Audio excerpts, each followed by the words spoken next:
বাংলাদেশে গতকাল দুইজন মহাপরিদর্শককে গ্রেপ্তার করা হয়েছে। একজন হচ্ছেন শহীদুল সাহেব, আরেকজন হচ্ছেন আবদুল্লাহ আল মামুন সাহেব।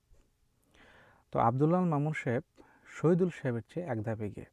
শহীদুল সাহেব হচ্ছেন মহাপরিদর্শক ছিলেন পুলিশে, আর আবদুল্লাহ আল মামুন ছিলেন র্যাব এবং পুলিশের মহাপরিদর্শক। সেই হিসাবে আবদুল্লাহ আল মামুনের কর্মযোগ্যতা একটু বেশি ছিল, যদিও উনি দুই জায়গার মহাপরিদর্শক ছিলেন, র্যাব এবং পুলিশের। তার মধ্যে পুলিশের যখন মহাপরিদর্শক ছিলেন সেই সময় তার যে চাকরির মেয়াদটা আবারও এক্সটেনশন করা হয়েছিল। আপনারা জানেন সাবেক স্বৈরাচার প্রধানমন্ত্রী শেখ হাসিনা ওনাকে এক্সটেনশন করেছিলেন। উনি কিন্তু আরেকটা পুরস্কার পেয়েছিলেন, সেটা হচ্ছে আমেরিকার স্যাংশন।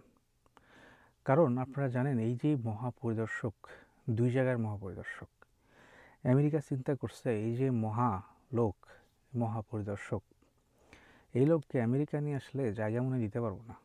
এই জন্য এই মহাপরিদর্শককে আমেরিকার ভিসা নিষেধাজ্ঞার আওতায় নিয়ে আসছে। শুধু ওনাকে না, পুরো ফ্যামিলিটাকে আমেরিকা যেন না আসতে পারে, সেজন্য আমেরিকা এই ব্যবস্থাটা করে দিয়েছেন। শহীদুল সাহেব এবং আবদুল্লাহ আল মামুন সাহেবের কর্মযোগ্যর যেই সীমাটা, সেটা হচ্ছে শহীদুল সাহেবের একটু কম ছিল আর আবদুল্লাহ আল মামুন সাহেব বেশি ছিল। এটা আমি বলেছি কী কারণে, কিন্তু তাদের যে কার্যকলাপগুলো তার দুজনের মধ্যে খুব ভালো একটা মিল আছে।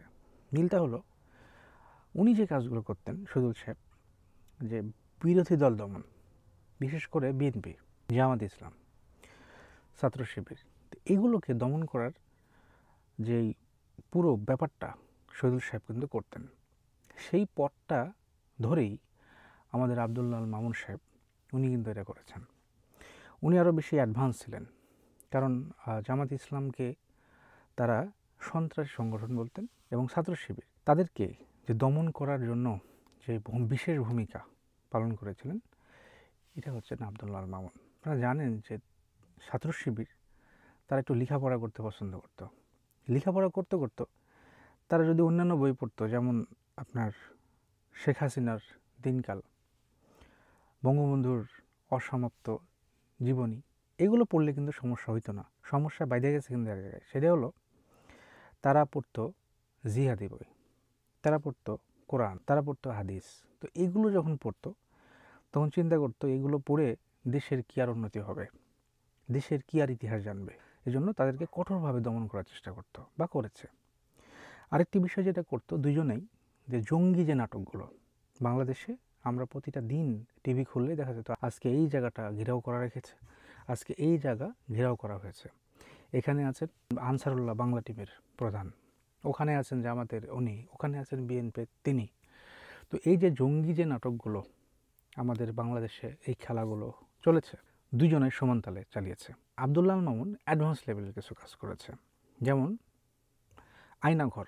যদিও আয়নাঘরটা আবদুল্লাহ আল মামুনের একার বিষয় না, যৌথ একটা কাজের ফলাফল হচ্ছে আয়নাঘর। ঠিক এমন আরও কিছু বাংলাদেশে উপহার দিয়েছিলেন। আপনারা আরও জানেন বাংলাদেশ বিএনপির একজন কেন্দ্রীয় পর্যায়ের নেতা ইলিয়াস হোসেনকে তারা গুম করেছে। তো এমন হাজারো গুম তারা করেছে, এটা বলতে গেলে হয়তো 3-4 দিনেও শেষ করা যাবে না। ইতিমধ্যে যারা আয়নাঘর থেকে বের হয়ে আসছে তাদের সাথে কি অমানবিক কার্যকলাপগুলো করা হয়েছে আপনারা অবগত আছেন।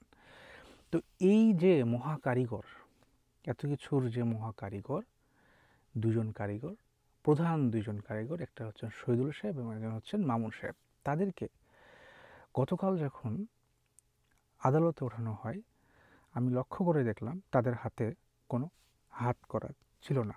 আমি মনে করি তাদের যে হাত করাটা নাই, এটা বাংলাদেশের মাটিতে তাদেরকে, তাদের যে যোগ্য সম্মান, তাদের যে প্রাপ্য পাওনাটা তাদেরকে বুঝে দেওয়া হয়েছে। কারণ বাংলাদেশে যেগুলো করেছে তারা, বাংলাদেশের অনেক উপকার তারা করেছে।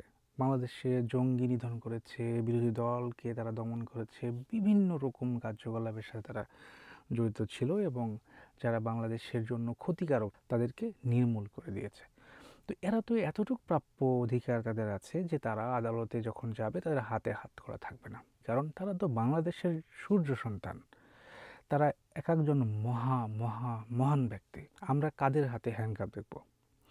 যাদের মাথায় থাকবে টুপি, যাদের মুখে থাকবে দাড়ি, তাদের হাতে থাকবে হাতকড়া। শুধু হাতকড়াই নয়, তাদের পায়ে একটা জিনিস থাকতো বা থাকবে, সেটা হচ্ছে ডান্ডাবেড়ি। ডান্ডাবেড়ির একটা ব্যাপার আছে যেটা হয়তো আপনারা কেউ জানেন না, কারণ ডান্ডাবেড়ি থাকলে একটা শব্দ হয়। কেমন শব্দ? ঝুনঝুন ঝুনঝুন শব্দ হয়। তো বাংলাদেশের পুলিশরা যেহেতু সারা রাত ধরে কাজ করে, সন্ত্রাস দমন করে, তাদের একটা ঘুমের ভাব চলে আসে দিনের বেলা। এই জন্য ডান্ডাবেড়িটা দেয়, কারণ যদি পালিয়ে যেতে লাগে বা তারা যদি একটু আনমনা হয় পুলিশ সদস্যরা, তারা যেন ওই ঝুনঝুনানি শব্দ শুনে যেন একটু জেগে ওঠে। এটার ভুল বোঝার কিন্তু সুযোগ নাই। একটা বড় ব্যাখ্যা হচ্ছে এটা, যে তাদেরকে জাগ্রত করার জন্য এই ঝুনঝুনানি শব্দটা কিন্তু খুবই গুরুত্বপূর্ণ। তো আমাদের দেশে এই মামুন সাহেবের হাতে হাতকড়া থাকবে না, কারণ তারা মহান ব্যক্তি। এই মহান ব্যক্তির হাতে যদি আমরা হাতকড়া লাগাই, তাহলে আমাদের জাতিটা কলঙ্কিত হতে পারে। বিরোধী দল এবং বিরোধী মত তাদের হাতে এবং পায়ে ডান্ডাবেড়ি মানাবে, কিন্তু শহীদুল হক এবং মামুন সাহেবের মতো মানুষদের পায়ে থাকবে না ডান্ডাবেড়ি, হাতে থাকবে না হ্যান্ডকাপ। কারণ তারা নির্দেশ দিতে পারে খুনের, পুড়াতে পারে লাশ, মানুষ করতে পারে গুম। তার চেয়ে বড় যে বিষয়, তারা হচ্ছেন মহাপরিদর্শক, মহামানব এবং জাতির সূর্য সন্তান।